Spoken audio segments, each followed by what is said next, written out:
15절에서부터 18절까지 말씀인데 구약성경으로 402면이 되겠습니다. 구약성경으로 402면이 되겠습니다.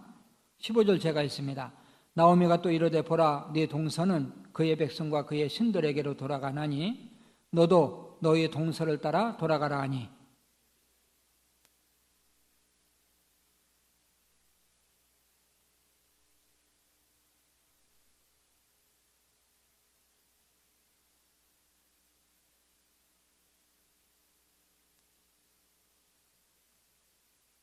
어머니께서 죽으시는 곳에서 나도 죽어 거기 묻힐 것이라. 만일 내가 죽는 일 외에 어머니를 떠나면 여호와께서 내게 벌을 내리시고 더 내리시기를 원하나이다 하는지라.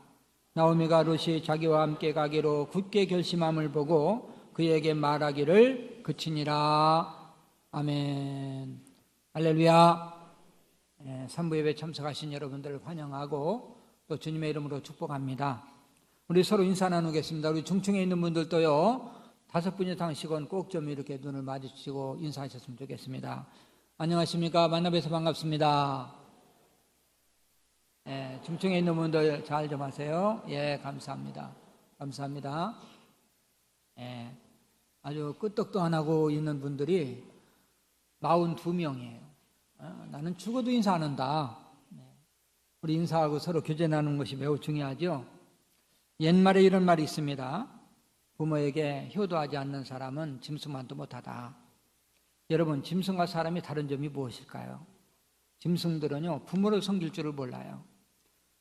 어릴 때는 부모의 돌봄을 받다가 부모를 떠나면 그게 끝입니다. 근데 우리 인간은 끝까지 부모를 공경하고 효도합니다. 이게 동물과 인간이 다른 점인데, 우리 인간이 효도를 못한다면 동물과 다른 것이 무엇이냐? 이런 뜻이 되겠죠. 그런 의미에서 오늘 본문에 나오는 룻의 효도는 우리에게 큰 도전을 줍니다. 룻기서는 한편의 아름다운 드라마예요. 유대 땅 베들레헴에 엘리멜렉이라는 사람이 살고 있었습니다. 엘리멜렉은 나오미라는 아주 아름다운 여인과 결혼을 했어요. 그리고 아들을 둘을 낳았습니다. 아주 오손도손 행복하게 살고 있었습니다. 근데 베들레헴 땅에 계속 흉년이 들어서 도저히 먹고 살 길이 없어요. 굶어 죽게 생겼어요. 그래서 이웃에 있는 모압이라는 나라에 이민을 갑니다. 이민을 가서 거기서 살면서 아이들을 잘 키우는 가운데 남편 엘리멜렉이라는 그 가장이 죽게 됩니다. 이 나오미는 과부가 돼서 두 아들을 잘 키웠어요. 그리고 첫째 아들이 모압 여인과 결혼했고 둘째 아들도 모압 여인과 결혼을 했습니다. 그런데 얼마 후에 큰 불행이 집에 닥쳐요. 그것은 나오미가 남편을 잃어버리는데 첫째 아들이 시름시름 앓다가 죽었어요. 얼마 후에 또 둘째 아들이 죽었어요. 그러니까 집에는 세 과부만 남은 거예요. 시어머니 나오미, 그리고 며느리 둘, 세 과부가 남았습니다. 왜? 자식도 하나도 낳지 않고 아들들이 죽었기 때문에. 이 나오미는 너무너무 슬펐고 이제 생각나는 것은 고향 땅 베들레헴밖에 없어요. 야, 내가 베들레헴에 돌아가야 되겠다. 이런 마음을 먹고 며느리 둘을 부릅니다. 너희들은 이 모압 땅에 남아라. 너희들 여기가 고향이고 너희들 아직 젊으니까 애도 없는데 너희들 여기서 재혼해서 잘 살아. 나는 갈 테니까. 그런데 두 며느리가 시어머니를 따라 나서는 거예요. 같이 가겠다고. 베들레헴까지 어머니 따라 가겠다고. 그러니까 다시 한번 남으라고 너희는 여기 남아서 거기 신랑도 없고 자식도 없는데 왜 거기를 가려고 그러냐. 여기 남아서 재혼해서 잘 살아라. 그런데도 불구하고 큰 며느리 룻은 끝까지 따라가겠다고 이 시어머니를 따라서 베들레헴까지 오게 되고 베들레헴에서 시어머니를 잘 모셔서 하나님 앞에 큰 복을 받은 여인이 됩니다. 오늘 어버이 주일을 맞이해서 룻의 효도라는 제목으로 말씀을 나눌 때 많은 은혜와 도전이 되시기를 주님의 이름으로 소원합니다. 룻의 효도는 과연 어떤 효도였을까요? 첫째는 부모의 마음을 흐뭇하게 해드리는 효도를 했어요. 부모의 마음을 알아서 부모의 마음을 흐뭇하게 해드렸습니다.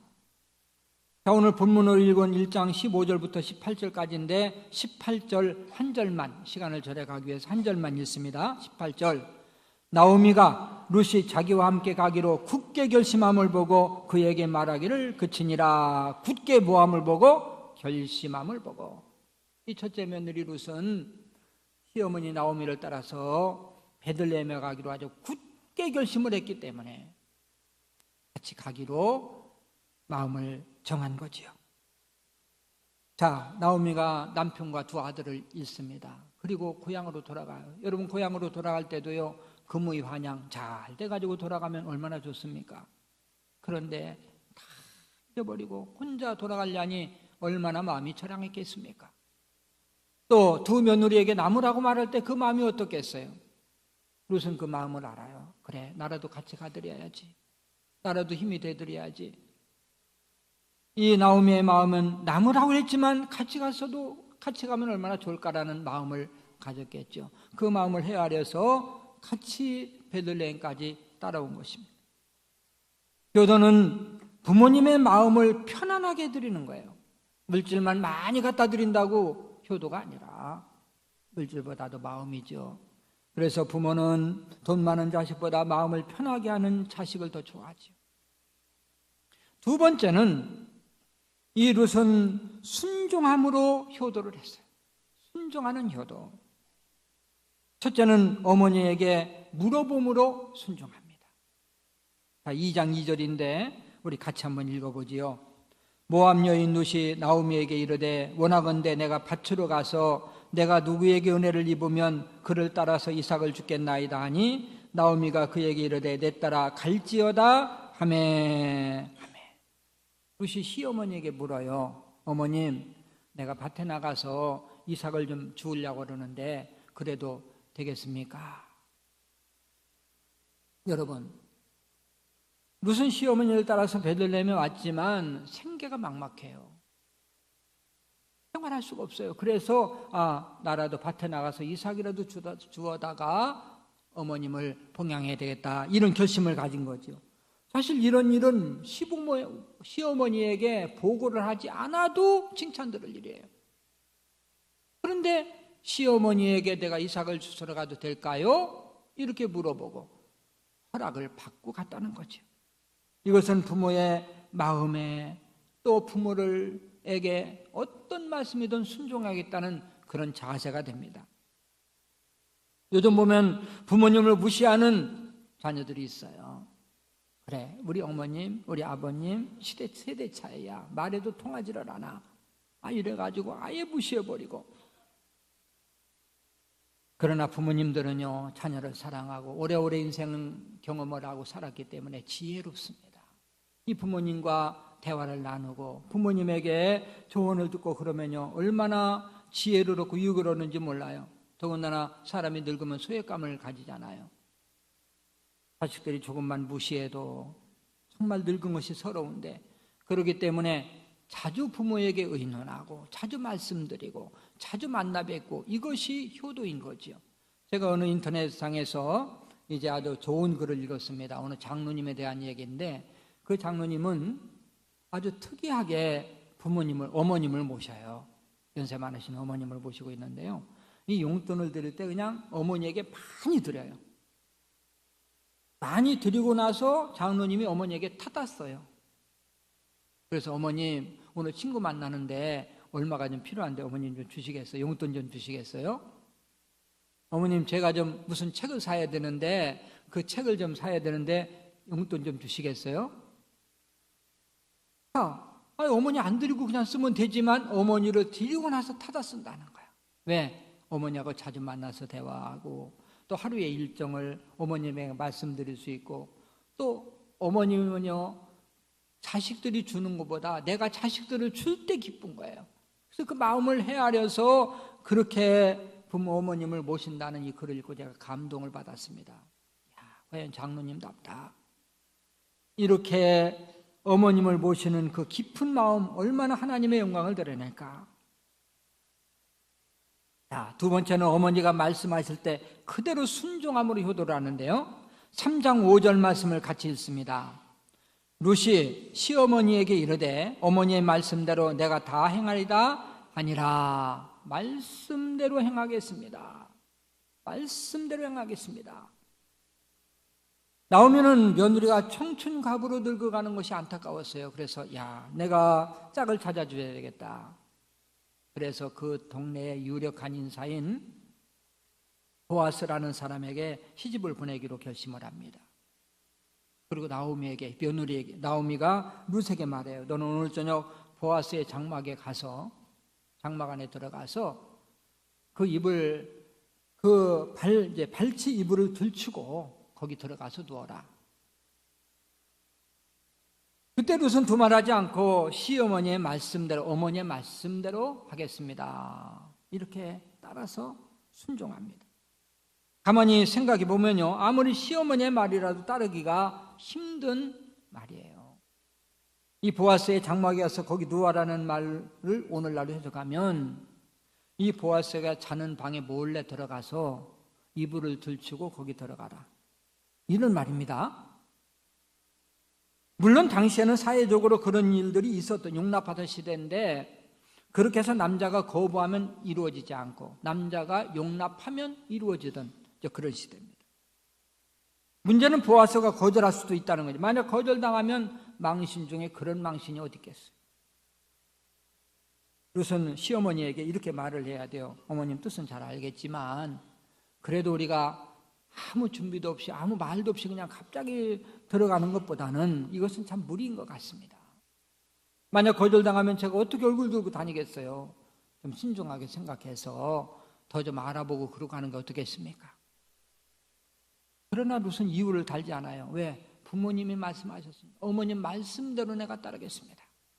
어머님 말씀이니까 따르겠습니다. 여러분, 순종이 뭡니까? 내 뜻에 맞고 이치에 합당하기 때문에 따르는 게 순종입니까? 그건 순종이 다 할 수 있어요. 내 뜻에 맞지를 않아요. 현실에 또 맞지도 않아요. 이해도 안 가요. 그러나 말씀이니까, 부모님이 말씀하시니까 예라고 하는 거예요. 우선 예라고 하는 거예요. 제가 부모님을 이제 아주 우리 집에다 모시고 그렇게 살지는 못했지만, 저는 어머님이 말씀하시는 거, 우리 아버님은 일찍 돌아가셨고 어머님이 말씀하시는 것은 아니요라고 한 적은 없어요. 저는 어머니가 말씀하시는 것은 무조건 전혀 이해가 안 돼요. 그래도 어머니 알았어요, 이렇게 이야기를 하고 또 가능하면 지키려고 노력하고 안 되면 또 다시 말씀드리고 그랬지, 그 자리에서 어머니 되지도 않은 소리 하지 마세요, 이런 소리를 한 번도 안 해봤어요. 또 어머님이 끝까지 이러한 모습을 보고 예수님을 믿고, 그리고 이제 하나님 나라 가셨습니다마는 부모가 제일 속상할 때는 자식이 말을 안 들을 때예요. 그 자식 상팔자지, 너무너무 말을 안 들을 때, 반항할 때. 이 사무엘서 보면 순종은 제사보다 낫다고 그랬는데, 우리 하나님 앞에서도 예배 드리는 것보다도 하나님 앞에 순종하는 것이 우선이에요. 이 부모 앞에서도 우리가 부모님을 물질로 봉양하는 것도 중요하지만 어머님, 아버님 말씀에 구분하게 순종하는 것, 이것이 바로 효도입니다. 자, 세 번째는 양식으로 봉양하는 효도를 했어요. 물질로 봉양한 거죠. 자, 2장 17절 우리 같이 한번 읽어볼까요? 룻이 밭에서 저녁까지 줍고 그 죽은 것을 떠니 보리가 한 에바쯤 되느니라. 아멘. 밭에 나가서 생계가 대책이 없으니까 이삭이라도 주워가지고 어머님을 봉양해야 되겠다. 연세 드신 분들 중에서요, 시골에서 사신 분들은 옛날에 너무 가난한 사람들이 밭에 논에 이삭 줍는 거 이거 보신 적이 있을 거예요. 저도 그런 걸 본 적이 있습니다. 이건 자존심이고 뭐고 금방 굶어 죽게 생겼으니까 궁여지책으로 나가서 이삭을 줍는 거예요. 자, 룻의 경우 젊은 여자가 과부된 것도 서럽습니다. 그런데 먹고 살 길이 막막하다고 외지에서 온 여자가 밭에 가서 이삭을 줍는다. 얼마나 자존심이 상하고 참 체면 구기는 일이겠습니까?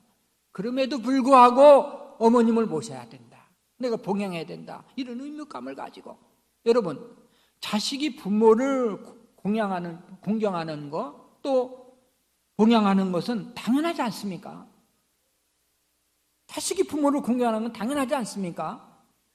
이 당연한 것을 못해요. 또 당연한 것을 하는 사람을 효자라고 그래요. 효자가 정상이에요. 안 하는 게 비정상이지요. 그래서 우리는 어떤 경우든 어떤 악한 환경 가운데서도 부모는 우리가 섬겨야 되고 봉양해야 될 대상이 되는 것입니다. 몇 년 전에 인터넷 뉴스에서 슬픈 기사를 봤는데, 아버지가 장남을 고소했어요. 고소.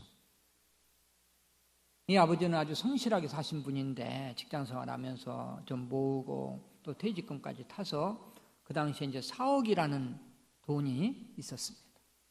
근데 그 은행에다 넣고 이제 좀 빼서 쓰려고 생각했는데, 이 아들이 아버님 그 은행에 넣어봐도 뭐 이자 얼마나 나옵니까? 그러니까 저에게 주시면 제가 많이 이렇게 얼마씩 드리겠습니다. 그래서요 어음까지 다 받고 그리고 이제 돈을 꿔줬습니다. 꿔줬는데 얼마 동안은 잘 나왔어요. 잘 드렸어요. 그런데 그냥 딱 끊어버린 거죠. 아들이 너무 못 살아가지고 이게 굶을 정도면 부모가 꿔줘도 받겠습니까? 근데 잘 먹고 잘 살아요. 그런데도 안 줘요. 그러니까 원금도 안 주고 이자도 안 주니까 반환 소송을 낸 거예요. 아버지가. 여러분, 아버지가 아들을 고발할 때, 고소할 때 얼마나 마음이 아팠겠어요. 여러분, 해고려장이라는 말 들어보셨습니까? 오래전에 SBS TV에서 그것이 알고 싶다 이 방송이 나왔었는데요. 제목은 동방예의지국의 해고려장, 이런 이야기예요. 해에 살고 있는 자식들이 부모에게 오셔서 같이 살자고 그럽니다. 외로우신데 같이 살지요. 저도 외롭습니다. 같이 살자는 말에 이제 부모가 다 정리해가지고 외국에 가요. 그러면 그것은 이제 자식에게, 거기 뭐 아무것도 모르니까 자식에게 돈을 맡겨요. 어느 정도 살다가 자식이 잠적해버립니다. 없어져 버려요. 그럼 부모는 이게 뭐 말이 통하나요? 거지가 돼가지고. 이게 이제 고려장이라는 거예요. 그러면서 최모 씨 부부라는 분을 소개하는데, 그 행복한 여생을 보내려고 2004년도에 딸이 같이 와서 살자고 그래서 정리해가지고 캐나다에 딸이 있는 캐나다로 가서 그 돈을 다 이제 맡겼습니다. 근데 얼마 동안 같이 살다가 없어져 버렸어요, 딸이. 할 길이 없어요. 그러다 보니까 한인교회에서 이 쪽방, 이렇게 그런 분들이 들어있기 때문에 쪽방을 마련해서 거기 쪽방에서 그냥 휴지 줍고 깡통 주워다가 교육에 연명하면서 어떤 지인을 통해서 자기 딸을 고발한 거예요. 여러분, 해에 자식들이 있고 자식들이 같이 살자고 하면 절대 가지 마요. 네? 절대 가지 마. 큰일 납니다. 네. 참 시대가 이렇다 해서 우리까지 그래서는 안 되죠. 부모는 어떻게 하든 모셔야 되고 봉양해야 되는데, 우리는 최소한 부모님만 잘 모셔도 이 세상에 덕을 끼칠 수 있어요. 야, 예수 믿는 사람 다르구나, 장로님은 다르구나, 집사는 다르구나, 이렇게 보여줘야 돼. 이게 부모를 섬기는 일 하나만 해도 우리는 세상에 빛이 되고 전도의 길이 활짝 열린다는 사실을 믿으시길 바랍니다. 부모에게 용돈을 드려도 정기적으로 드려야 돼요.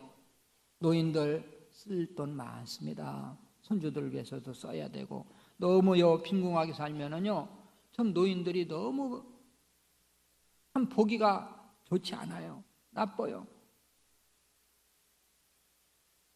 부모들도 정기적인 수입이 있어야 좀 규모 있게 사용하지요. 그래서 그냥 한 번에 이렇게 갈 때마다 드리고 이런 것보다도요, 정기적으로 드려야 돼요. 한 달에 얼마씩 형편에 따라서 형편에 맞게 드려야 되지만, 이 부모님들을, 나를 어떻게 키웠고 내가 부모 없이 어떻게 태어났고 그 부모를 공경하는 것은 당연한데, 이 자식에게는 물 쓰듯이 씁니다.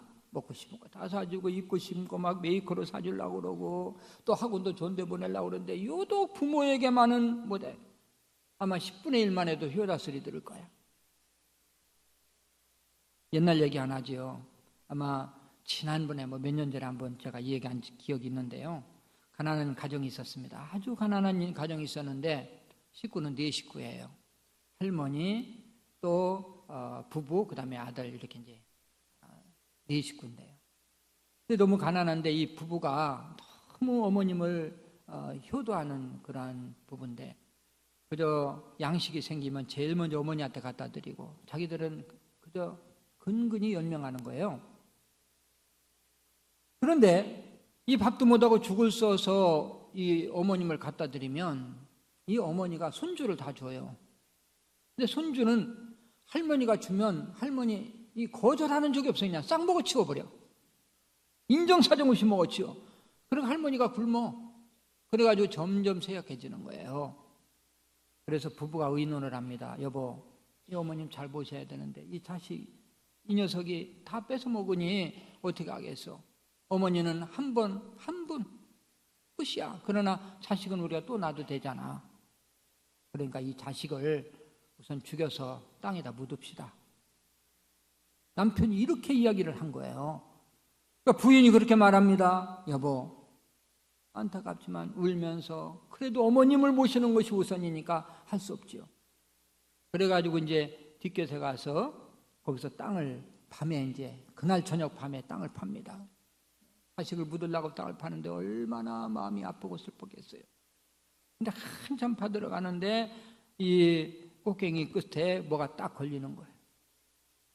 여기 바위가 있나 보다. 이래가지고 파니까 뭐가 이렇게 하나 나왔어. 그래서 보니까 다 흙을 제거하고 깨끗이 닦고 보니까 순금으로 만든 종이 나왔어. 그래가지고 그 종을 팔아가지고 부자가 되고 그리고 자식을 죽일 필요도 없이 잘 살았다, 이런 이야기입니다. 근데 이 이야기는 만들어낸 것이 실제 있는 것이 나도 몰라요. 우리 한국 사람들은 이 동방예의지국 아닙니까? 이런 이야기를 많이 만들어서 또 하고, 또 그래서 부모에게 효도하면 하늘이 안다, 이것을 알려준 거예요. 아이들한테도 알려주고요. 이런 사상 때문에 우리나라가 동방예의지국인데 이제 이것이 다 없어진 거예요. 정말 너무너무 안타깝지요. 자, 마지막 4번째입니다. 효도한 룻은 어떤 축복을 받았을까요? 이 룻은요, 시어머니 잘 섬겨서 하나님 앞에 큰 복을 4가지를 받습니다. 첫째는 좋은 남편을 만나서 행복하게 살았어요. 보아스라는 유력한 사람을 만나서 아주 부자로 행복하게 살았고, 2번째는 왕의 후손을 보는 축복을 받았습니다. 룻은요, 다윗 왕의 증조 할머니입니다. 증조 할머니. 그래서 그 후손 중에서 다윗 같은 위대한 인물이 나오고 솔로몬 계속해서 왕족이 태어나게 된 거죠. 3번째는요, 그의 이름이 역사에 길이 남는 복입니다. 룻은 예수님의 족보에 기록됐어요. 전혀 기록되지 못할 여인이면서 이방인인데, 그리고 4번째, 구원의 백성이 되는 복입니다. 여러분, 복 중에서 가장 큰 복은 구원의 복이죠. 할렐루야. 이방인인데 어떻게 구원받겠어요? 그러나 믿음으로 구원을 받은 거예요. 이제 말씀을 마무리합니다. 1년 전 어버이날을 맞이하면서 전문 포털 사이트에서 부모님들을 대상으로 설문조사를 했어요. 부모 입장에서 가장 좋은 효도, 자식들이 어떻게 할 때 부모에게 효도가 된다고 생각하십니까? 이 5가지, 1위부터 5위까지 발표를 했는데요. 1위, 자식이 결혼해서 별 걱정 없이 잘 사는 것, 이게 효도다. 2번째, 자주 연락하고 찾아오는 것, 이게 또 효도다. 3번째, 자식들이 몸 건강하게 잘 사는 것이다. 4번째, 자식들이 생활비, 용돈을 주는 것이다. 5번째, 자식들이 우애롭게 잘 사는 것이다. 이렇게 했습니다. 여러분이 오늘 말씀을 통해서 어버이 주일을 맞이해서 최소한도 3가지만 결심했으면 좋겠어요. 오늘 제가 3 대지를 말씀드리죠. 첫째는 어떻게든 부모 마음을 흐뭇하게 해드려야 되겠다. 흐뭇하게 해드려야 되겠다. 2번째, 부모 말씀이면 무조건 순종하고 아니요라는 말 하지 말아야 되겠다. 3번째는 물질로 봉양하되 내가 용돈을 드리고 그것도 정식으로 좀 드려야 되겠다, 이런 마음의 결심만 가져도 하나님이 기뻐하시고 하나님이 여러분에게 복 주실 것을 믿습니다. 모쪼록 여러분은 부모님께 효도해서 룻과 같이 복 받는 역사가 있으시기를 주님의 이름으로 축원합니다.